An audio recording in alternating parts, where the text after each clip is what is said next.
holding up marvelously, I find. But a scene like the one we've just seen at the station, it's hard on them, you know. It's heartbreaking.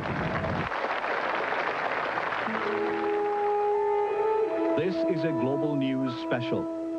Pierre Elliott Trudeau, the final farewell. From Montreal, here is Peter Kent.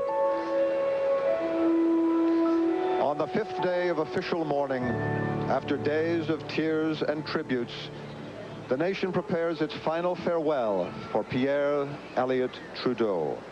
The city of Montreal, Trudeau's beloved home in life, becomes the former Prime Minister's final resting place. Welcome to viewers across the Global Television Network and on Prime TV. I'm Peter Kent, joined this morning on this solemn occasion by eminent Canadian historian Laurier Lapierre and Global's Ottawa Bureau Chief David Vienno.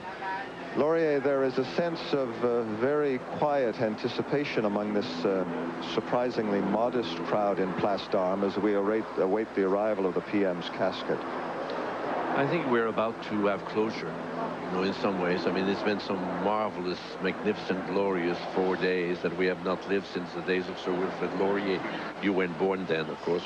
And I think that we are now arriving at a moment where it all culminates in this ceremony of the church, of his faith, and all of that. And I think that we have come now to the moment of realizing that he's left us. And your perspective on the rather, as I said, modest crowd here today? Well, I'm amazed that anybody comes out, you know. And of course, you have to bear in mind that that we should have closed, you know, the federal government offices in Montreal. At least we should have closed the provincial government offices in Montreal, the city, you know, and people should have been given like an election day, three hours off to come and participate, and you would have a huge crowd. Most people are going to watch it on their television sets. They should be here, you know. However, the next time around, we'll see to it that it's done. Thank you, Laurier, and we'll be back with you through the morning. David, certainly a very different atmosphere here than yesterday on Parliament Hill. That's true. As we're chatting, a busload of MPs is arriving as we speak. It's about the 4th busload of MPs. And yesterday on Parliament Hill, even after the funeral train had left the nation's capital, people were still showing up at the Centennial Flame to place roses and remembrances and other stuffed animals.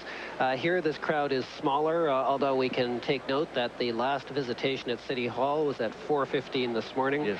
And that's a very encouraging note. But people have told me in the crowd here that Mr. Trudeau may have been appreciated in other parts of the country more so than he was in his home province. And as we watch the dignitaries continuing to slowly enter the Basilica, let's take a look at some tape from last evening and through the night as Montrealers, just as fellow citizens in Ottawa before them, stood in line to pay their final respects to Canada's 15th Prime Minister. Young and old, French and English, and representatives of a variety of nationalities, citizens who have come to Canada, waited patiently for their moments in front of the casket. Also